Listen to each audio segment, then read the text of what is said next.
Hi, I'm Elizabeth Rose. I'm Emily Bell. And today we're going to be telling our first experiences with paranormal activity. Yes. And we both have pretty good stories in mind to tell. Mm-hmm. And so I'll be going first. All right. When I was really, really little, I wasn't even in school yet.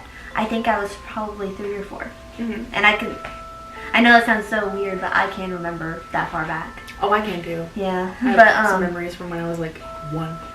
I do too. That's what's crazy. It's crazy. Yeah, I have a couple.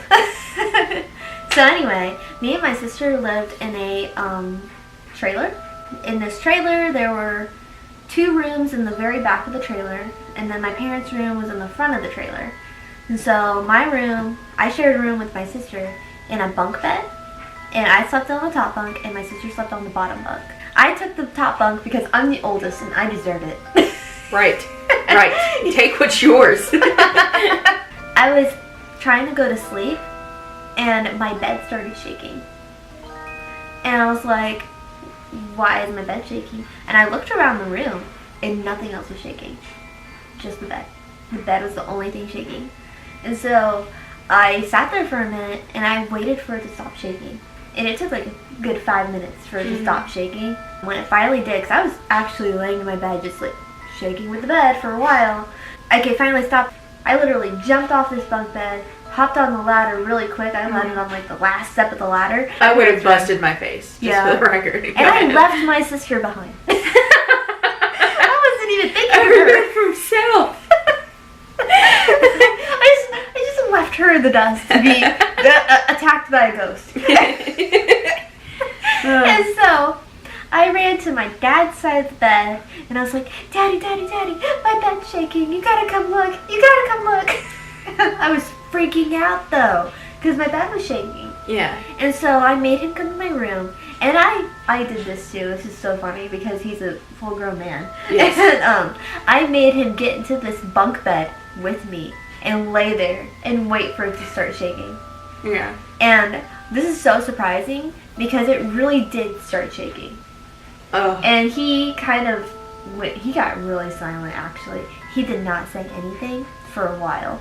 We were both sitting in there in the shaking bed, and I said, "Why is this happening?" And he thought, and he stayed silent for a while, and he said, "It's the washing machine." But that washing machine must be a transformer. But first of all, nothing else in the room was shaking. If it was really the washing machine other things shaking would the have been house, shaking. Everything would have been shaking. You could probably feel the walls shaking. Yeah. That's actually happened before. Yeah. Because it's a trailer. That's why I mentioned it's a trailer. Mm-hmm. If there are thin walls, you should be able to feel everything shaking. Mm-hmm. So then, he left the room after it stopped shaking. Because he just said, it's the washer and dryer, basically. Or it was either just the washer, or it was both of them. Mm-hmm. But I know washer was said. Yeah. I snuck out of my room, and I snuck into the kitchen, and they weren't on. Yeah. Well. And I had to sleep in that room. Oh my gosh. Night. That's actually really horrifying. It was. I was so scared. I think that's actually the first night in my life that I stayed up all night. Oh my gosh. Yeah. Because like you know, like specifically in like paranormal TV shows and things like that, you hear all the time about like, and that's one of the first signs of paranormal activity too, is if like your bed shakes. They call that like the what do they call that stage? I don't remember. I didn't even know that. Yeah, there's like they call it. I don't remember the name of the stage. I'm gonna have to look that up somewhere. But yeah, I'm curious about that now. But it's like the first signs of paranormal like infiltration, but more specifically, that is synonymous with like demonic presences. Specifically when your bed shakes like that. That's so funny because the later stories that I have have to do with that. Because normally ghosts won't do things like that. Like that shows more power and more evil intent. If they're causing you to be like if they're causing you to be like really freaked out like that and shaking the bed. I mean, you hear about things like that all the time. You know what's weird though? My dad's old house, was on that same property. And I honestly don't even think this matters because I've moved at least three or four times in my lifetime. And I have always had the same thing follow us around. So, when my dad was younger, he said that his bed would shake like that too. Was it the washer? No. It was not. It was not the washer. Not the washer. No. Oh, he actually did not live in a trailer. He lived in a slightly bigger house, like a standard foundation. Yeah. So there's no way a washer could shake the whole house like that. No. So, and it's so funny because my granny has kept all of my dad's old things. He still has his old room and everything. And I think about that bed though. That bed is heavy.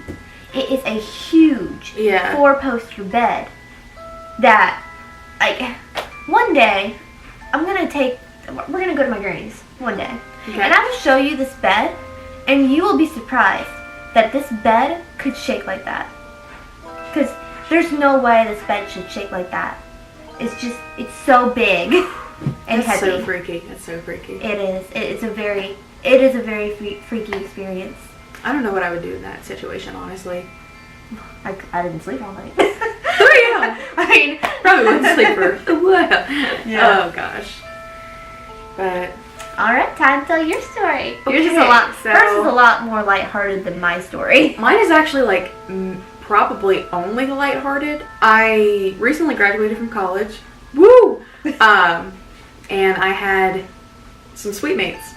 And so the way that our room was laid out was basically, here was me and my roommate's room, and then there was our bathroom, and our bathroom connected the two rooms. So I had this suite mate. Her name is something, but I'm going to change it for her comfort.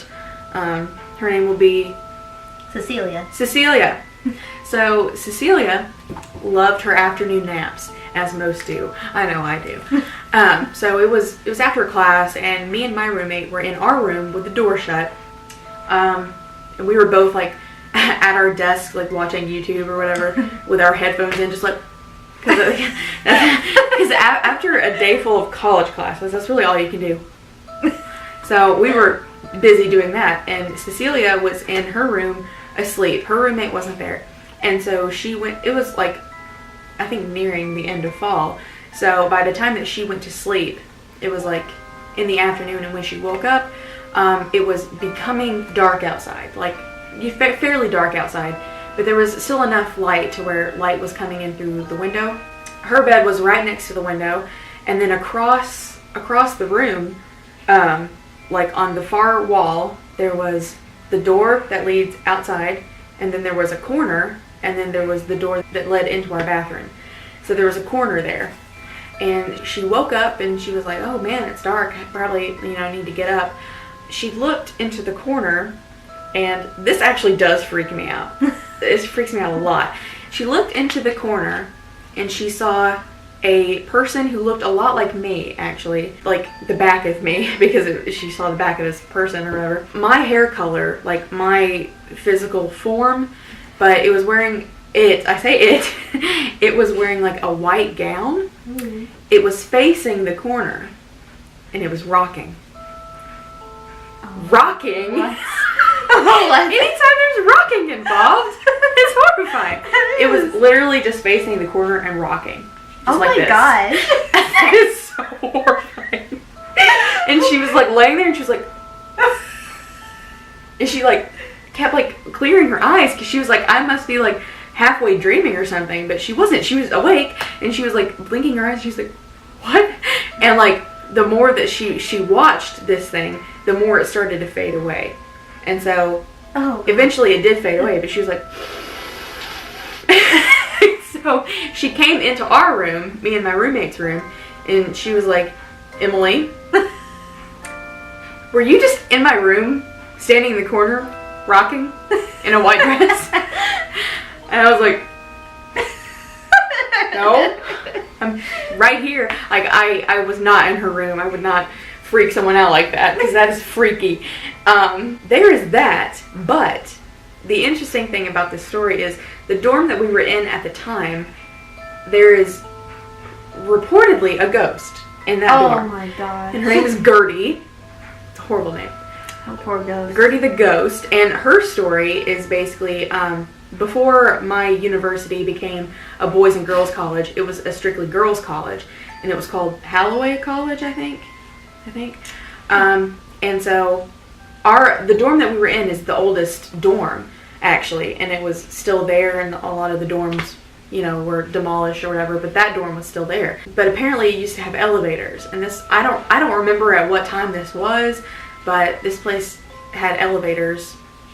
And the story goes that she was like coming home from a party one night, and something went wrong with the elevator, and she fell down the elevator shaft and died. That's her story. That's Gertie's story. And so, you know, we make jokes all the time around the campus about Gertie and her ghost. I don't know if it's true or not, but, and then down the hall we had a friend who said that things happened all the time. I'm not really sure if that's true, but that is Cecilia's story. Thank you, Cecilia, for letting me tell that story. I love that story. That is a good story. It's a good one, and it freaks me out because it looked like me. Weird. Yeah. Have you ever seen a picture of Gertie the ghost? I have not. I have not seen a picture of Gertie the ghost. Because if it used to be a college, wouldn't there be documents or something about that college? You know what? Or, you know, her death? Yeah. You know what? I'm going to look into that, because I'm sure people have before, you know, hearing about Gertie all the time. Yeah. I'm going to look into that, because that's really interesting. Yeah. I have seen on a website before, like, I don't remember, like, what the website was, but I saw on there that it's not just like a campus story. Like, other people have heard of. It was the ghost of insert dorm name here. How about that? There we go. But okay. I think that's like the only ghost at my college. But there's the story. It's a good one. Still freaks me out. Have a lot of people encountered Gertie the ghost at your college? That's a good question too. Not that I've heard of. It's more of just like an ongoing joke. It kind of sounds like an urban legend. Yeah. That's what it sounds like. Yeah. It's like if anything happens at like any dorm, not just the dorm that we were at, if anything happens, people are like, oh, it's Gertie. So, but yeah. I think it's probably kind of turned into, well, I guess we can just blame that. Yeah. I'm sorry, I didn't do my homework because, I mean, I did do my homework, but Gertie the ghost ate my homework. One of those things. Oh my gosh, that's awful. But yeah, so I'm going to look into that. Yeah. Those are our stories, I guess, for today. Just to give you a little taste of the kind of things that we're going to be doing on this channel. Be sure to like, comment, subscribe. Any comment, I don't care what it is. Any comment, it can be any comment about how horrible we are. That'd be alright. If you want to give us tips on how to talk to the camera better, I mean, go for it. We're new to it, so we're just getting into the hang of it. Thank you for watching, and we'll look forward to seeing you next time. Alright, bye.